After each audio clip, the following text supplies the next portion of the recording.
Hello student, स्वागत है आपका एक बार फिर याबी एकेडमी में। तो हम एसएससी जीडी का आपको पता है सबका पेपर आ गया है आपका, और हम चालू कर रहे हैं आज मॉक टेस्ट एक और। तो इसमें वही कंसेप्ट है कि 15 मिनट में हम कैसे अपने 20 क्वेश्चंस को निपटाएं। तो क्वेश्चन जैसे कि आपको पता है 20 क्वेश्चन आपके एग्जाम में आएंगे, तो ये सीरीज आपके लिए बहुत ज़्यादा इंपॉर्टेंट हो जाती है और टाइमर भी लगा देंगे। चलिए 15 मिनट में क्वेश्चन आपको निपटाने 20 क्वेश्चन। पहला स्टार्ट कर दिया मैंने। पहला क्वेश्चन देखिए क्या है कि कुछ वस्तुओं को इस प्रकार बेचा गया है कि 60 वस्तुओं का क्रय मूल्य 40 वस्तुओं के विक्रय मूल्य के बराबर है। चलिए समझाता भी चलूंगा कि 60 वस्तुओं का जो क्रय मूल्य है यानी 60 का क्या है आपका 60 का सीपी, क्रय मूल्य का मतलब सीपी बराबर है किसके 40 के विक्रय के बराबर है, यानी एसपी सेलिंग प्राइस। रेशियो बना लो, यहाँ पर सबसे आसान तरीका रेशियो बना लो। तो सीपी अपन एसपी अगर आप निकालोगे तो इक्वल टू ये 4/6, थोड़ा इजी करोगे तो 2/3 हो जाएगा। फिर आगे पूछा प्रतिशत लाभ। अब लाभ देखो, लाभ किस में निकालोगे, आप सीपी पे निकालोगे। निकल दिख रहा है लाभ आपको 1 का हो रहा है, कितने पर होगा लाभ 1 का 2 पर होगा, क्योंकि आप नीचे रखोगे क्रय मूल्य। 1/2 का परसेंटेज आपको पता है कितना होता है 50%। क्वेश्चन का आंसर इसका हो गया। चलिए अगले देखते हैं। तीन संख्याओं में पहली संख्या दूसरी संख्या की 3 गुनी है। तो तीन संख्याएं आपकी ए बी सी, आप तीन संख्या मान लो। जो पहली संख्या है ये वाली, दूसरी संख्या से क्या है, तीन संख्याओं में पहली संख्या दूसरी संख्या की 3 गुनी, यानी अगर ये 1 है तो पहली संख्या 3 गुनी यानी 3 गुना हो गया। और दूसरी संख्या तीसरी संख्या के आधे के बराबर है, और दूसरी संख्या जो है, और दूसरी संख्या ये वाली दूसरी संख्या तीसरी संख्या के आधे के बराबर है। मतलब तीसरी संख्या हमारी इतनी मान लो ताकि दूसरी संख्या उसका आधा निकाल लो तो 1 आ जाए। तो देखो अगर अब मैं ऐसे तीसरी संख्या को 2 मान लूं तो तीसरी संख्या का आधा बराबर हो जाएगा दूसरी संख्या के, तो हो जाएगा जी आधा। अब आपको निकालनी है संख्या का औसत। देखो टोटल अगर मैं रेशियो के हिसाब से बात करूं योग की, तो 3 और 1 4 और 2 6, यानी 6 यूनिट हो गया। और क्वेश्चन के हिसाब से कितना है आपका 60, नहीं 60 तो औसत है, इंटू 3 लगा दो, ये योग हो गया। तो 1 यूनिट बराबर अगर हम निकालेंगे तो 60 ढाई गुना 3 यानी 30 आ जाएगा। 1 यूनिट की वैल्यू कितनी आ गई आपकी 30 आ गई। 30 से संख्या ज्ञात करनी है, यानी 2 बराबर आपको निकालना है। तो 3 दूनी 6 यानी 60 क्वेश्चन का आंसर आएगा। सी एक में अगर 30 तो दो में कितना 60 मिल जाएगा आपका। चलिए अगला क्वेश्चन देखते हैं। 13 के पहले 5 गुणज का। देखो कभी भी ऐसा क्वेश्चन आया कि 13 के पहले 5 गुणज का औसत। कभी भी ऐसा क्वेश्चन आया कि 2 के 5 गुणज का औसत, 3 के 5 गुणज का औसत, इस तरह का भी क्वेश्चन आ जाए तो सबसे आसान तरीका है इसमें कि आप 13 की गुणा लगा दो तीसरे बारे। 13 का पहला गुणज पहला, दूसरा, तीसरा, चौथा, पांचवा। आपको अगर 13 के 5 गुणज का औसत निकालना है, आप सबसे बढ़िया क्या है इसमें 13 के जो तीसरा गुणज है ना उसकी गुणा लगा दो। तो 13 की गुणा तीसरे गुणज से लाएंगे तो 13 3 39 क्वेश्चन का आंसर इसका आपका आ जाएगा। ऐसे अगर मान लो आपसे पूछता कि 5 के तीसरे गुणज का, 5 के 5 गुणज का, तो 5 का तीसरा गुणज जो होता है 5 3 15 क्वेश्चन का आंसर आएगा। नहीं 8 का पूछ लेता तो 8 की 3 से 8 3 24 हो जाता। इस तरह ये क्वेश्चन कर लेना आप। अगला क्वेश्चन है, एक रेलगाड़ी 70 किलोमीटर की 4 से 5 घंटे चलती है, स्टेशन ए पर रुकती है। बाद में रेलगाड़ी स्टेशन ए से निकलकर 66 की रफ्तार से 3 घंटे चलकर स्टेशन बी पर पहुंचती है। रेलगाड़ी द्वारा तय की गई कुल दूरी। तो सिंपल है, 70 की रफ्तार से पहले चल रही 5, एक तो डिस्टेंस ये हो गई, और फिर आपकी है रेलगाड़ी इसके बाद स्टेशन ए से निकलकर 66 की रफ्तार से चल रही है। कितने घंटे चलती 3, तो एक डिस्टेंस ये, दोनों डिस्टेंस को जोड़ लो तो 5 सत्ते 35, 350 हो जाएगा। और इसका निकालेंगे 3 चंग 18, 3 चंग 18 और 1 19, 198 डिस्टेंस ही आ जाएगी। सही, दोनों को जोड़ लो तो 350 और 198 जोड़ोगे तो 8 इकाई का अंक 8 दिख रहा है, एक ही में दिख रहा है, तो 548 क्वेश्चन का आंसर ये हो जाएगा।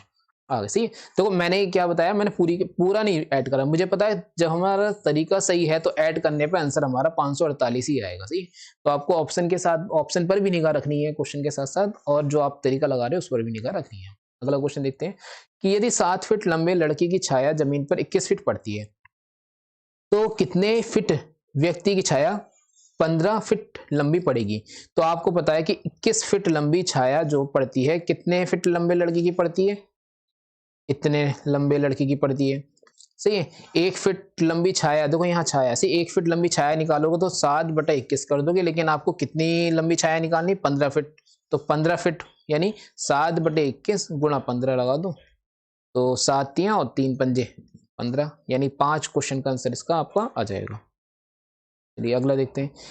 एक वस्तु को इतने में और इतने में की छूट पे बेचने पर उसके विक्रय मूल्य में अंतर इतना। देखो भाई, पहले बेच रहे थे 14.5% छूट पर, अब बेच रहे हो 10.5% छूट पर। इस तरह आप बेचते हो तो आपके पास दो मूल्य आ जाएंगे, एक तो ये वाला आ जाएगा पहला विक्रय मूल्य, दूसरा विक्रय मूल्य एक ये मान लो, सही है। तो मान लो कि पहले 14.5 में बेच रहे थे तो ये वाला विक्रय मूल्य पहला वाला, सही, ये मान लो, इसे भी मान लेता हूँ समझाने के लिए। दूसरा 10.5 के हिसाब से बेच रहे तो ये वाला विक्रय मूल्य, इन दोनों में जो अंतर आएगा वो कितना आपका 48। तो परसेंटेज के हिसाब से सीधा आंसर देख लो कि हम देखते हैं परसेंटेज के हिसाब से हमारा कितना अंतर। तो 14.5 से आपने 10.5 कर दिया, यानी घटा दिया मूल्य, यानी कितना परसेंट घटाया आपने 4%। तो 4% यानी 4% बराबर अगर आप करोगे तो 48 आएगा, और 1% बराबर आप करोगे तो 4 दूनी 8, 4 कम 4, 4 दूनी 8, और 100% बराबर करोगे तो आपका आ जाएगा 1200। अब ये बताओ, हम जो छूट देते हैं वो किस पर देते हैं, वो तो एमआरपी पे देते हैं। तो ये आपका जो 100% आपने माना ये एमआरपी है, तो मान लिया हमारी जो एमआरपी है वो 1200 रुपए है वस्तु की। आगे पढ़ते हैं। आगे है, यदि अंकित मूल्य से 25% अधिक है, यानी यदि अंकित मूल्य, हाँ, अंकित मूल्य क्रय मूल्य से 25% अधिक है, मतलब सीपी और एमआरपी की अगर बात करें तो जो अंकित मूल्य है वो क्रय मूल्य से कितना अधिक है, 25%। 25% का फ्रैक्शन आपको सबको याद होगा कि 1/4 होता है, यानी अंकित मूल्य क्रय मूल्य से कितना अधिक है, अंकित मूल्य क्रय मूल्य से 25% अधिक अंकित है। यानी अगर आप इसे 4 मान लो तो इसे कितना मानोगे 5, और 5 बराबर आपका कितना दे रखा है 1200 दे रखा है। एक बराबर कितना आएगा आपका, तो 5 दूनी 10 आ जाएगा आपका, और 5 चौक 20, 2400 आ जाएगा, 240 आएगा। और 4 बराबर निकालोगे तो 4 गुणा 240 कर लेना, सही है। तो 4 गुणा 240 करोगे तो 4 की जीरो से लगाओगे तो जीरो आएगा, और 4 चौक 16 यानी आपको 6 ये दिख रहा है, और 4 दूनी 8 और 1 9, यानी 960 क्वेश्चन का आंसर आएगा। पूछा क्या, क्रय मूल्य ही पूछा था, तो आप 4 बराबर निकालोगे तो 4 गुणा 240 करोगे, 960 क्वेश्चन का आंसर इसका आ जाएगा। अगला देखते हैं। एक व्यक्ति ने इतने में रेफ्रिजरेटर खरीदा और 2 वर्ष बाद वो इतने रुपए मरम्मत में खर्च करता है, इतने रुपए बेच देता है। तो 18,000 का रेफ्रिजरेटर था, 2,500 रुपए उसने खर्च कर दिए, 18 और 2 यानी रेफ्रिजरेटर उसे जो पड़ गया कुल मिला के 22,000, 22,000, सॉरी 20,500 का रेफ्रिजरेटर उसे पड़ गया, और इतने में बेच रहा है 18,000 और 2,000, 20,500 का पड़ गया, सही है। और इतने रुपए में बेच रहा है, तो हानि बतानी सही है। तो देखें कितने बेच रहा है, सेलिंग प्राइस क्या है इसका, अभी सेलिंग प्राइस है 12,300। तो दिखाई दे रहा है कि आपको जो लाभ है, लाभ नहीं बल्कि हानि, लॉस कितना हो गया। तो लॉस आपको दिख रहा होगा यहाँ पे, हो जाएगा 800 और 200, यानी 8,200 का इसका लॉस हो जाएगा। लॉस की परसेंटेज निकालनी है, तो लॉस की परसेंटेज आपको पता है कि 8,200 पर होगा। लॉस होगा किस पर, जितने में अपने वस्तु, जितने में आपको वस्तु पड़ी है, यानी 20,500 पर होगा। परसेंटेज निकालोगे गुणा 100 मार दोगे, और इसकी आप थोड़ा सा इजी करो इसे। तो इसे हम करते हैं आसान, या थोड़ा ऑप्शन से चलते हैं। ऑप्शन से देखें, हमें क्या बनाना है कि 5 के पहाड़े में कितने से गुणा करें ताकि इकाई का अंक हमारा 0 बन जाए।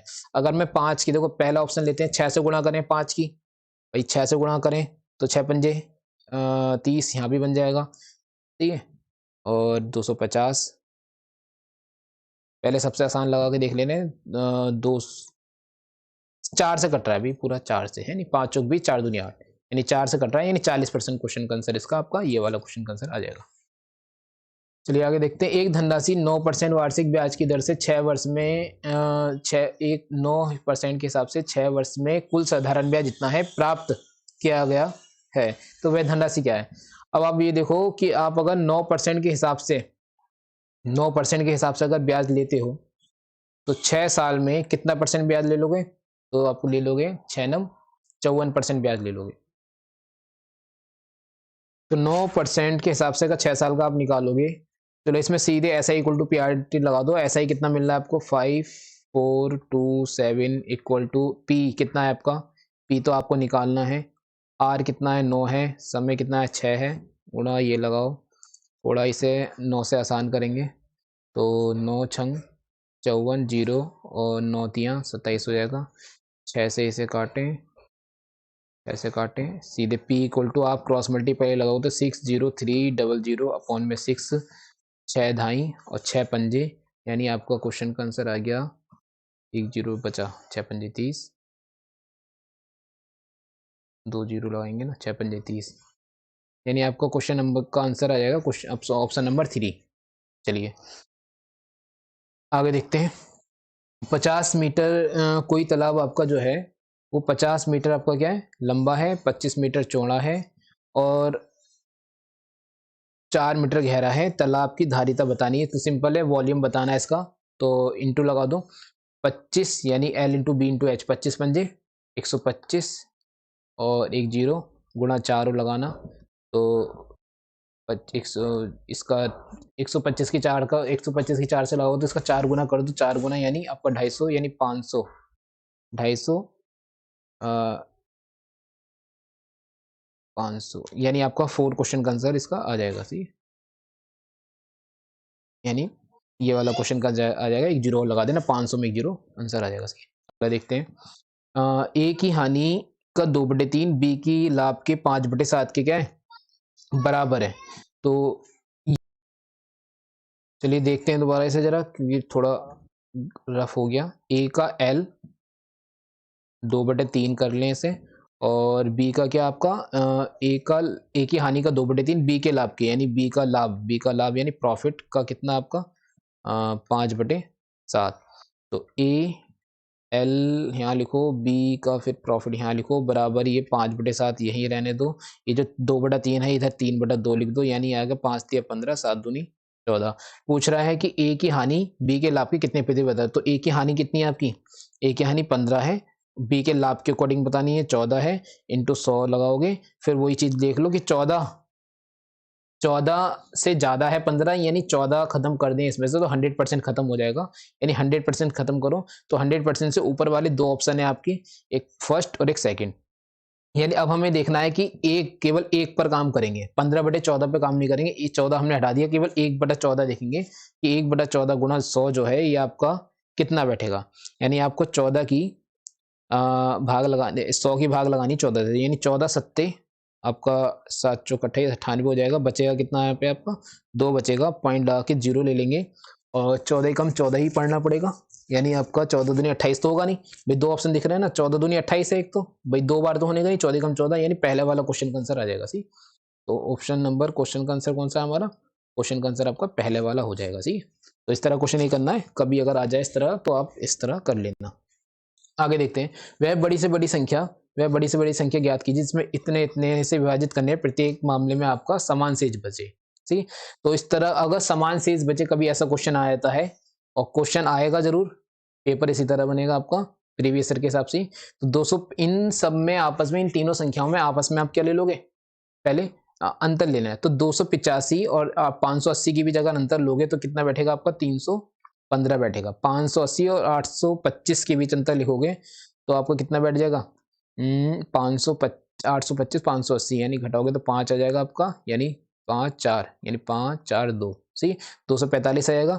फिर आपको 825 और 265 में लेना है तो इसका अंतर हो जाएगा आपका 560। इतना करने के बाद आप ये देख लेना कि अब आप ऑप्शन के हिसाब से देखो, सब में 5 दिख रहा है, सब में मतलब 5 है, 5 ही जीरो, इसका मतलब संख्या जो है 5 से डिविजिबल है, से समान शेष बचेगा। आपको क्या निकालना है, इसका एचसीएफ निकालना है। अगर इसमें देखूं तो 5 11 पंजे 55 होगा, अगर इसका देखें तो आपका 5 नम 45 होगा और 5 सत्ते 35 होगा और ये 5 गुणा 5 होगा आपका। सही अब आप देख पाओ तो 5 से तो सभी संख्या कटनी चाहिए, यानी 5 तो सब में मिल ही रहा है आपको। अब ये देख लो कौन सी संख्या आपकी 11 से कटेगी, 11 से संख्या कट रही है, तो 11 से अगर कट रही है तो सही है, नहीं कट रही तो ये आपका पहला वाला ऑप्शन नहीं होगा। तो भाई 11 से नहीं कटेगी, पहला ऑप्शन तो आपका है नहीं। फिर देखो 9 से कटने के लिए कंडीशन क्या है, अंकों का योग, तो आप अगर 9 से देखोगे तो 5 और एक 6 3 9 कट जाएगा, 5 4 9 10 11 नहीं कटेगा, यानी ऑप्शन नंबर 45 भी क्वेश्चन का आंसर नहीं है। लास्ट और देख लेते हैं, इसमें 7 से कटेगी, अगर 7 से देखें तो आपका 7 से कटने का रूल क्या था, चलो पूरी देख लो है नहीं, कट जाएगा, 7 चौक 28 हो जाएगा आपका, 28 3 बचेगा, 7 पंजे 35, 7 से कट रहा है, इसे भी देख लो 7 तियां और 7 पंजे कट जाएगा, और 7 अट्ठे, यानी आपका ऑप्शन नंबर 35 क्वेश्चन का इसका आंसर हो जाएगा। सही क्या करना है भाई, इसका मेरे को क्या निकालना था, इसका मेरे को जब भी कभी ये आए कि समान प्रत्येक मामले में समान शेष बचे, कभी भी क्वेश्चन आए प्रत्येक मामले में समान शेष बचे, तो जितने भी अंक दे रखे हो इनका आप क्या निकाल लेना, अंतर निकाल लेना। अंतर के बाद जो भी संख्या बने उसका क्या निकाल लेना, एससीएफ निकाल लेना। तो एससीएफ निकालने के लिए एक जनरल मेथड भी है, लेकिन हम यहाँ एससीएफ किसके थ्रू निकाल, ऑप्शन के थ्रू कर रहे हैं, करा है मैंने क्वेश्चन। तो जैसे मैंने यहाँ देखा, मैंने अंक क्या आ रहा है, 5 आ रहा है, 5 आ रहा है, 0 आ रहा है, यानी इसका मतलब संख्या 5 से तो कटनी है आपकी।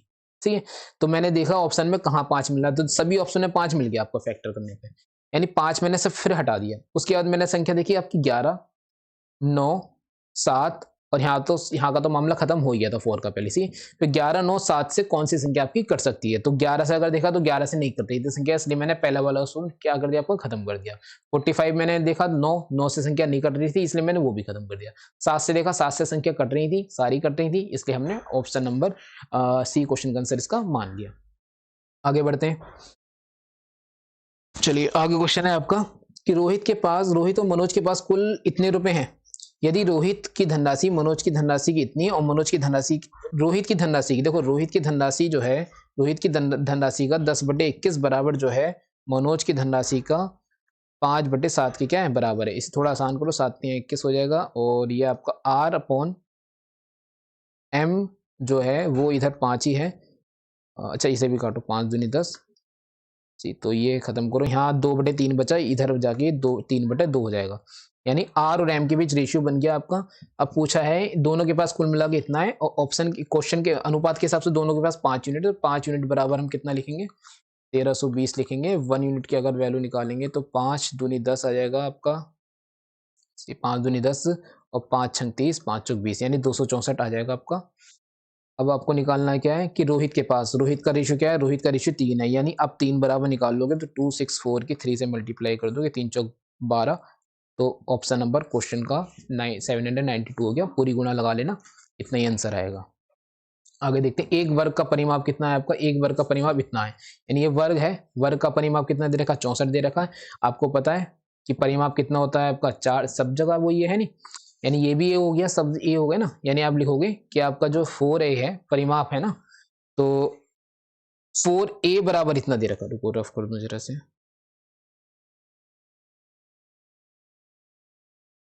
परिमाप का मतलब है आपका कि ये 4a की वैल्यू दे रखी है, तो 4a बराबर कितना हो जाएगा आपका, 64 हो जाएगा, और a बराबर निकालोगे यानी चौथाई हो जाएगा, तो 4×4 और 4×6=24 हो जाएगा, तो 16 इसका आगे, 16 भुजा आ गई। एक आयत का क्षेत्रफल उस वर्ग के क्षेत्रफल से इतने सेंटीमीटर कम है, इसका क्षेत्रफल निकालें तो 16 का अगर क्षेत्रफल निकालें यानी इसका आ जाएगा 256, 16 का स्क्वायर 256, ठीक है, ये इसका एरिया आ गया, किसका, वर्ग का एरिया आ गया।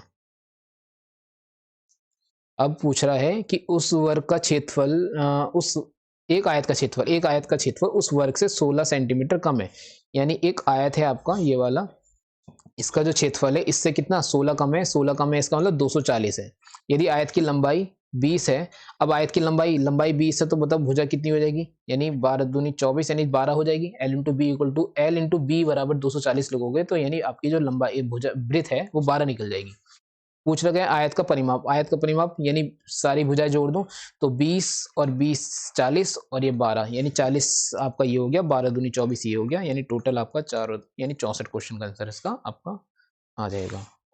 चलिए आगे बढ़ते हैं कि 120 मीटर 180 मीटर लंबी दो रेलगाड़ियां इतने इतने की रफ्तार समान चाल से एक दूसरे की ओर आ रही हैं। अब ये बताओ, जब दो रेलगाड़ी एक दूसरे के सेम डायरेक्शन में आएंगी, एक दूसरे की ओर आएंगी, तो चाल क्या हो जाएगी आपकी, घट जाएगी। चाल क्या होगी आपकी, घट जाएगी, यानी एक समान चाल से एक दूसरे की ओर जब आएंगी तो चाल घटेंगे नहीं, चाल घटेंगे नहीं, चाल जुड़ेंगी। सी, यानी जब दो रेलगाड़ियां एक ही डायरेक्शन में जाती है तो स्पीड जो है वो आपस में क्या हो जाती है, घट जाती है, और जब अपोजिट डायरेक्शन में आती है तो चाल क्या हो जाती है, जुड़ जाती है। चलो, दोनों रेलगाड़ियों द्वारा एक दूसरे को पार करने में समय की गणना करें, टी बराबर डी कितना हो जाएगा, डी तो आपका टोटल ये हो जाएगा दोनों की लंबाई, यानी 120 और 180 को अगर जोड़ोगे तो आपको कितना बन जाएगा, ये आपका बन जाएगा 300 मीटर में है, और समय चाल हमें किस में निकालनी, सेकंड में, मीटर में। चलो एक काम करो, आपको समय निकालना है सेकंड में, आपकी जो चाल है ना, चाल दोनों कितनी हो जाएगी, 66 हो जाएगी, 66 की आप भाग लगाओ,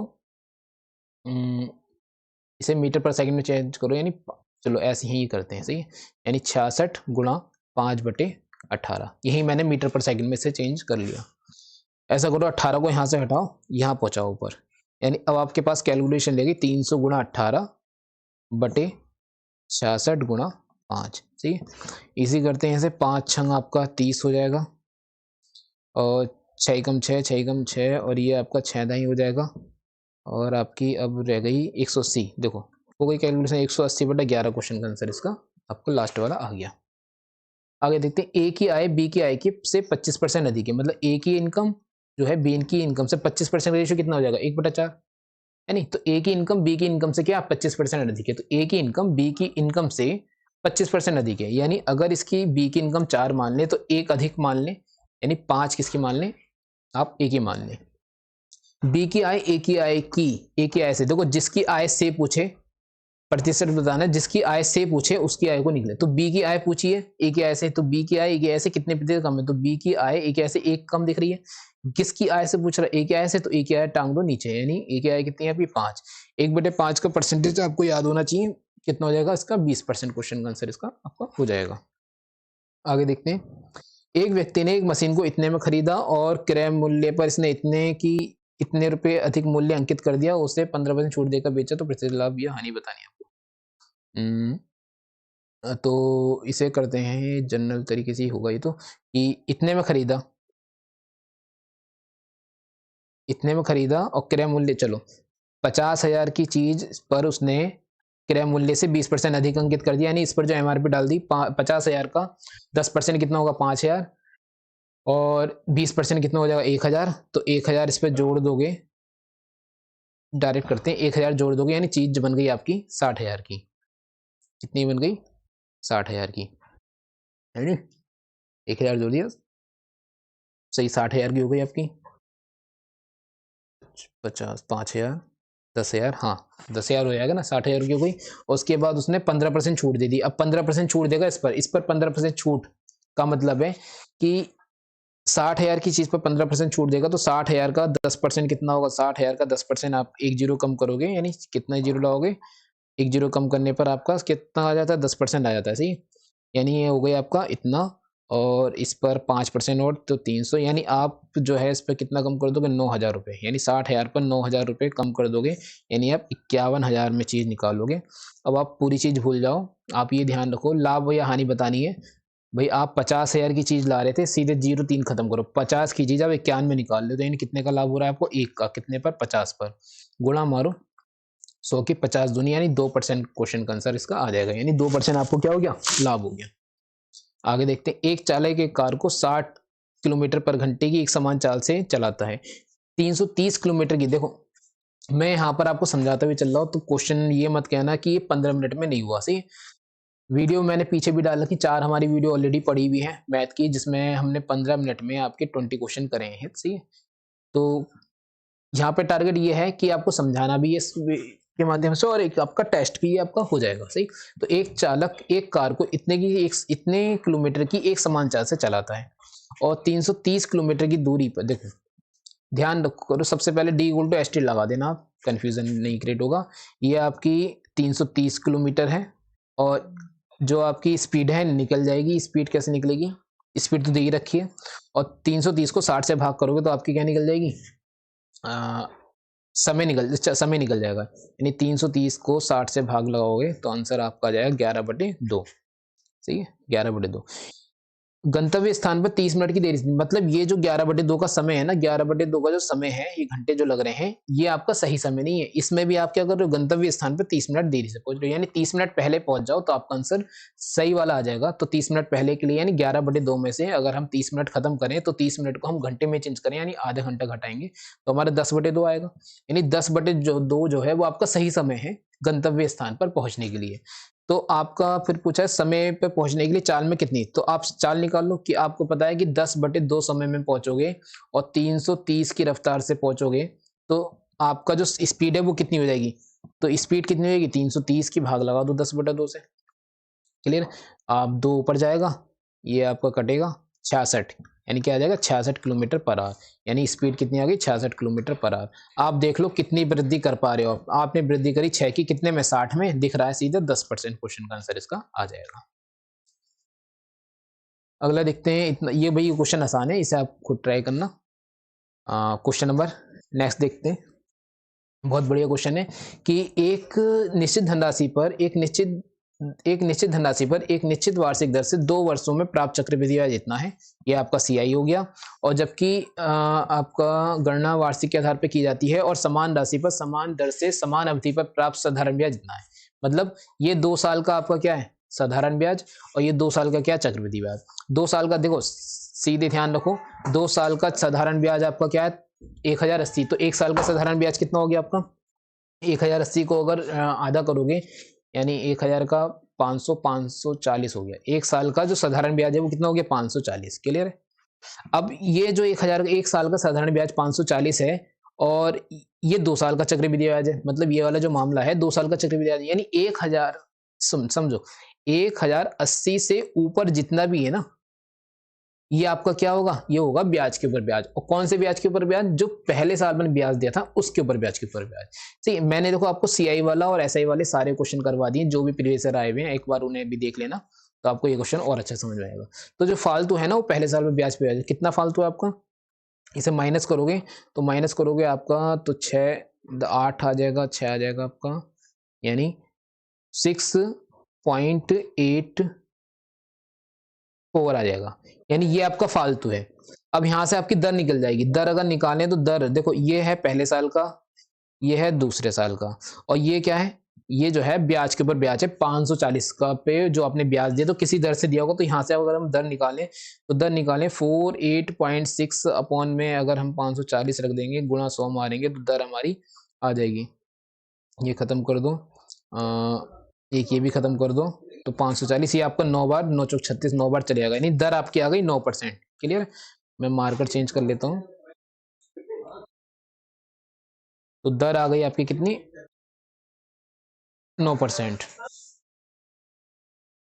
अब आपको करना क्या है इसमें, जैसे मैंने पीछे एक वीडियो बताया था जहां मैंने आपको क्वेश्चन कराए इसके, तो थोड़ा से ये वाली साइड रफ कर लेता हूं मैं। हम्म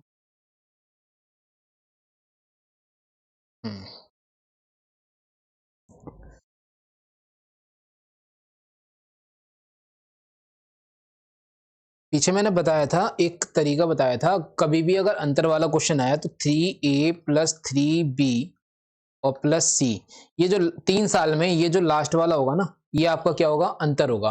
अब ए क्या है, ये वाला पहला वाला ए होगा, ये बी होगा। अब आपको सी निकालना, सी निकालने के लिए आप इसका ही आप क्या निकाल दो 9% निकाल दो। अब इसका 9% निकालोगे यानी 4.86 का 9% निकालने के लिए 4.86 का आप 1% निकालो, तो इसका 1% क्या होगा, अगर 1% की बात करें तो 1% की बात करें तो हम निकालेंगे इसका पहले 1% निकालने के लिए 4.86 यानी 0.486, ये तो हो गया इसका 1%। 9% निकालने के लिए गुणा 9 कर दो, 9 गुणा करोगे तो 6 9 54 का 4 कैरी 5 9 8 72 72 और 5 कितना हो 77, ये 7 4 9 36 36 और 7 आपका हो जाएगा